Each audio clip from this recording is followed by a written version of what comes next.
अब देखिए आपने डिफरेंट टाइप्स ऑफ इक्वेशन जो है पढ़ ली हैं, ये टाइप 4 है। अब ये कौन सी टाइप की इक्वेशन है जिसको हम बोलते हैं एक्सपोनेंशियल इक्वेशन। हम इनको जो है क्वाड्रेटिक इक्वेशन की फॉर्म में जो है रिड्यूस करते हैं, ठीक है ना। अब देखें इसमें अब आपके पास क्या है, जब आप देख रहे 4.2 raise to power 2x plus 1 9 -9 dot. अब ये डॉट क्या चीज़ है, ये बेसिकली मल्टीप्लिकेशन है। अब हम क्या करेंगे इसके सोल्यूशन में, देखिए आपको समझाने के लिए यहाँ ऐसे कर लेती हूँ। देखिए जो आप बेस लॉ पढ़ कर आए हैं उसमें हम इसको यूँ लिख सकते हैं ना, ठीक है ना, क्योंकि आपको पता है मल्टीप्लिकेशन में पावर जो है वो कंबाइन हो जाती है और ऐड हो जाती है। अगर प्लस साइन है तो ये 2x प्लस 1 होगा अगर मैं सेम कॉमन बेस लूँगी। तो अगर मैं इनको दोनों को कंबाइन करूँ तो मेरे पास यही फॉर्म आती है ना, 2 raise to power 2x plus 1। तो मैं इसको ऐसे सेपरेट करके भी लिख सकती हूँ, ठीक है ना। ये इन क्वेश्चंस के करने का तरीका होता है, ठीक है। आपको ये जो इस तरह की क्वेश्चंस है आपको उनको रीड करना आना चाहिए। अब देखिए मेरे पास ये 2 रेज़ टू पावर 2x आ गया और 2 रेज़ टू पावर x आ गया। अब बेसिकली हमें जो है इन्हीं दोनों को टारगेट करके किसी और वैल्यू के इक्वल करना होता है, ठीक है। लेट ये जो आप ले रहे हैं 2 रेज़ टू पावर x, ठीक है, उसको आप y कह लें, और जो आपके पास 2 रेज़ टू पावर 2x है, 2 रेज़ टू पावर 2x उसको हम y स्क्वायर कह देते हैं, ठीक है। जगहों पर ये वैल्यूज लगा लेते हैं। देखिए 2 4 के साथ मल्टीप्लाई हो जाएगा तो आपके पास क्या आ जाएगा, 8 आ जाएगा, 8y स्क्वायर, और यहाँ आ जाएगा 9y और प्लस 1। अब आप मिड टर्म ब्रेक करेंगे, ठीक है। अब देखिए आप इस एक्सपोनेंशियल इक्वेशन को इस क्वाड्रेटिक इक्वेशन की फॉर्म में ले आए ना। अब 8 को 1 से मल्टीप्लाई करें तो आपके पास क्या आ जाएगा, 8। मल्टीप्लिकेशन से आपको 8 मिलना चाहिए, प्लस या माइनस से आपको -9 मिलना चाहिए। अब ऐसे फैक्टर्स ढूंढ लें आप, 8 और 1 आपके पास है, -8 और -1 आपके पास आ जाता है, ठीक है। इनकी इसमें कॉमन देख लें, यहाँ पर 1 कॉमन है, वो है आपके पास। अब 8y -1 और y -1, ये दो फैक्टर्स आपके पास मिल गए आपको। अब दोनों को आप 0 की इक्वल करें, 8y -1 इज इक्वल्स टू 0, तो आपके पास क्या आ जाएगा, y की वैल्यूज़ y की वैल्यू आपने निकालनी। ये जब 1 इक्वल के उधर जाएगा तो प्लस हो जाएगा, तो एक y की वैल्यू आ गई 1/8, ठीक है। इसमें से भी y की वैल्यू आप निकालें, ये आपके पास आ गया y इज इक्वल्स टू 1, ठीक हो गया। अब आगे हमने इसकी जो है रीसब्स्टिट्यूट करना है वैल्यूज़ को। हमने क्या करना है, y की वैल्यू जो है वो आपने सब्स्टिट्यूट करनी है यहाँ दोनों जगह पर, ठीक है। तो अब आप देख लें y आपके पास क्या है 2x, और यहाँ 8 क्या फैक्टर बना दे तो 2 रेज़ टू पावर 3 हो जाएगा, यहाँ 2x और यहाँ 1। अब 8 के फैक्टर आपको पता है ना, ये देखिए ये आपके पास 2 3 टाइम होता है। अब ये 2 रेज़ टू पावर x ऐसे ही रहेगा, मगर जब ये 2 रेज़ टू पावर 3 न्यूमरेटर में जाएगा तो इसकी पावर -3 हो जाएगी। बेसिस आप कैंसिल कर दें, हटा दें, तो x इज इक्वल्स टू -3। अब 2 रेज़ टू पावर x है आपके पास।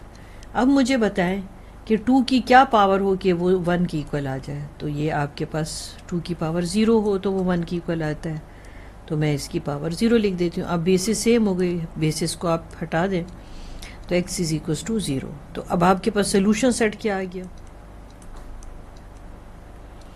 ठीक हो गया। यहाँ पर ये क्वेश्चन कंप्लीट। एक्सरसाइज 1.3 का क्वेश्चन 13, ठीक है। यहाँ पर भी आपके पास बिल्कुल जैसे आपने भी पीछे क्वेश्चन किए हैं उसी तरह आपने करना है, ठीक है। और इसमें आपके पास कौन सी इक्वेशन है, ये भी एक्सपोनेंशियल इक्वेशन है जिसको आपको रिड्यूस इस हद तक करना है कि वो क्वाड्रेटिक इक्वेशन की शेप में आ जाए, ठीक है। आप देख रहे हैं 3 है और 3 के ऊपर 2 डिफरेंट पावर्स हैं, ठीक है। आपने सेकंड चैप्टर में जो है 9th क्लास में जो बेस लॉस तो पढ़े ही थे ना, ठीक है। अब हम इसको ऐसे सेपरेट कर सकते हैं ना, ऐसे तो कर सकते हैं हम सेपरेट, ठीक है।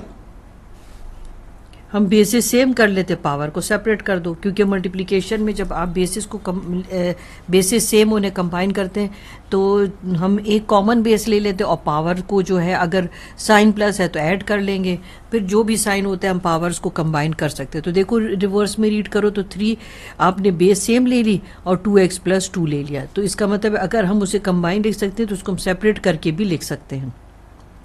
अब ऐसे करते हैं कि चलो पहले मैं इसको ऐसे आपको पहले बता दूं ना, तो फिर मैं उधर शिफ्ट कर लेती हूँ। चले एक और स्टेप ले लेते हैं, कोई बात नहीं, इतना कोई मसला नहीं। यहाँ पर पहले वैल्यूज़ को हम ऑर्डर में लिख लेते हैं, ठीक है।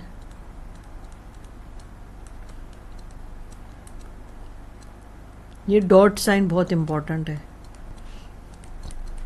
अब बेसिस को आप सेपरेट कर लो, 3⁻²x, फिर मल्टीप्लिकेशन का साइन 3⁻² फिर -12, फिर मल्टीप्लिकेशन का साइन, ये डॉट मल्टीप्लिकेशन को शो करे 3⁻x और +3। अब आप ने उन वैल्यूज़ को टारगेट करना है जिनकी पावर x है, ये देखिए, ठीक है। अब इसमें जो आपके पास छोटी पावर है उसमें अब आप क्या करोगे, उसको पहले आप लेट करोगे, लेट y = 3x। जो आपके पास थोड़ी सी ग्रेटेस्ट पावर है, तो जो ग्रेटर पावर है उसको हम क्या कर लेते, y² कर लेते, 3⁻²x। अब इसकी जगह तो हम ले लेंगे y² और 3 टाइम 9 ले लेते हैं, 12 हो गया। यहाँ पर हम y ले लेते हैं +3। अब हमारे पास क्वाड्रेटिक इक्वेशन तकरीबन बन ही चुकी है। ये देखिए 9y² -12y और +3। अब ये तो परफेक्ट स्क्वायर है मगर 3 परफेक्ट स्क्वायर नहीं है, इसलिए हम इसको मिड टर्म ब्रेक से सॉल्व करेंगे। यहाँ तक हम आ गए थे, ये अब आपके पास क्वाड्रेटिक इक्वेशन आ गई है। अब इसमें अगर आप नोटिस करें तो ये परफेक्ट स्क्वायर है मगर 3 परफेक्ट स्क्वायर नहीं, मगर एक और चीज़ आपको दिखाई दे रही है, आप इसमें से 3 कॉमन कर सकते हैं, क्योंकि देखिए ना 9 है, 12 और 3 के टेबल पे तीनों हैं, तो ज़रा आपके लिए चीज़ आसान हो जाएगी। मतलब करना तो आपने मिड टर्म ब्रेक ही है, मगर ये थोड़ा क्वेश्चन आपका ईजी हो जाएगा, ठीक है। अभी 3 यहाँ मल्टीप्लाई हो रहा है, 3 वहाँ जाके इस पर डिवाइड होके आपको 0 ही दे देगा। अब आपके पास आ गई 3y² - 4y + 1 = 0। 3 को 1 से मल्टीप्लाई कर दें, मल्टीप्लिकेशन से ऐसा नंबर ढूंढ के दें कि 3 दे आ जाए और प्लस या माइनस से आपको -4 मिल जाए। अब एक ऐसा नंबर ढूंढें जल्दी से जो आपको मल्टीप्लिकेशन से 3 दे दे और प्लस माइनस से आपको दे दे 4। देखिए अगर आप नोटिस करें तो आपके पास 3 और 1 ही तो है, ठीक है, तो -3 और -1 -4 दे देते हैं, और हमें चाहे भी प्लस साइन है तो माइनस इंटू माइनस प्लस 3 आपको मिल जाता है। अब यहाँ पर आप मिड टर्म ब्रेक कर रहे हैं, ठीक है, पेयरिंग कर लें, यहाँ 3 और y कॉमन ले लें, या y -1 आ जाएगा, या -1 कॉमन ले लें, y -1 और 0, 3y -1 आपको मिला और y -1, ठीक है। अब हम क्या कर लेते हैं, अब आप इसको 0 की इक्वल कर लें, 3y -1 = 0 और y -1 = 0। ये आपके पास आ जाएगा +1/3, क्योंकि 3 मल्टीप्लाई और वहाँ जाके डिवाइड हो जाता है, ये आपके पास +1। अब आपने दोबारा से जो वो y की वैल्यू आपने किसकी इक्वल की थी, आप उसको दोबारा से इसकी जगह पे लिखेंगे। हमारे पास हमने इक्वल किया था, इसमें हमारे पास आ रहा था 3⁻x, ऐसी बात थी ना। अब हम क्या कर रहे हैं, y = 3⁻x, यहाँ पर आ जाएगा 3⁻x और यहाँ 1/3, यहाँ भी 3⁻x और ये 1। अगर आपने भी पीछे क्वेश्चन गौर से देखा हो तो आपको काफ़ी बातें समझ आ जाएंगी। देखिए यहाँ पर 3 की पावर 1 है, ठीक है, हम इसको ऊपर लेके जाएंगे तो ये -1 आपको दे देगा, ठीक है। अब बेसिस सेम हो गई तो x की एक वैल्यू -1 आ गई। मैंने आपको क्या कहा था कि कब आपके पास कोई वैल्यू जो है वो 1 हो जाती है, अगर उसकी पावर 0 हो जाए तो बेसिस सेम हो गई, तो x की दूसरी वैल्यू 0 मिल गई। अब जब आप सोल्यूशन सेट लिखेंगे, ठीक है, तो आप क्या करेंगे, ये दोनों लिख लेंगे -1 और 0, ठीक हो गया। यहाँ पर ये क्वेश्चन आपका कंप्लीट हो जाए। Exercise 1.3 question number 14। अब देखें इतने क्वेश्चन करने के बाद आपको काफ़ी चीज़ें समझ आ जाती। देखिए ये आपके पास क्या 2⁻x और 2⁻−x, यानी कि ये आपको दिखाई तो पड़ रहा है कि देखें ये एक दूसरे के इन्वर्स हैं। तो अब हम लेट कर लेते हैं, ठीक है, और हम इसको जो है क्वाड्रेटिक इक्वेशन की फॉर्म में जो है इसको लेकर आएंगे, ठीक है। अब जो आपके पास पहली वैल्यू है जो 2 raise to the power x, उसको मैं y कह रही हूँ, और ये जो आपके पास 2 raise to the power minus x है उसको मैं 1 ओवर y कह रही हूँ। अगर आप देखें तो एक दूसरे के इन्वर्स हैं जो है, हम इनकी जगह पर लिख देते हैं। ये y आ जाता है प्लस 64 और इसका मतलब है 1 ओवर y, और आपके पास आ जाता है माइनस 20। अब आपके पास जब इस तरह के आपके पास फ्रैक्शंस की फॉर्म में कोई वैल्यू आ जाए तो आप उसको सिंप्लीफाई कैसे करते हैं? आप उसका एलसीएम ले लेते हैं। तब हम एलसीएम ले लेते हैं y, क्योंकि यहाँ पर भी 1 है और यहाँ पर भी 1 है। तो अब यहाँ पर आ जाएगा y स्क्वायर, ये आ जाएगा 64, ये आ जाएगा 20 y, ठीक है। ये 0 है। अब y को इस 0 से, यानी आप सिंपली आप इसको क्रॉस मल्टीप्लिकेशन के थ्रू जो है ना ये इसको लिख सकते हैं, ठीक है, प्लस 64, क्योंकि 1 के साथ ये पूरा एक्सप्रेशन मल्टीप्लाई होगा तो वही एक्सप्रेशन ही आ जाएगा पूरे का पूरा। तो 0 के साथ y मल्टीप्लाई होगा तो 0 आ जाएगा। अब आपके पास आ गया y square minus 20y plus 64। अब आप मुझे बताएं कि ये भी परफेक्ट स्क्वायर है, ये भी परफेक्ट स्क्वायर है, तो हम फार्मूला तो नहीं अप्लाई कर सकते, क्योंकि अगर आपको मिलेगा 8 टाइम्स 64 है तो 8 2 टाइम्स 16 नहीं आता, इसलिए फार्मूला नहीं अप्लाई कर सकते। हम मिड टर्म ब्रेक कर सकते हैं यहाँ पर, ठीक है। चलिए अब नेक्स्ट उसमें हम देखते हैं इसका मिड टर्म ब्रेक कैसे करते हैं। अब हम क्वेश्चन नंबर 14 का जो है यहाँ तक आ गए हैं। क्वाड्रेटिक इक्वेशन हमें मिल गई है।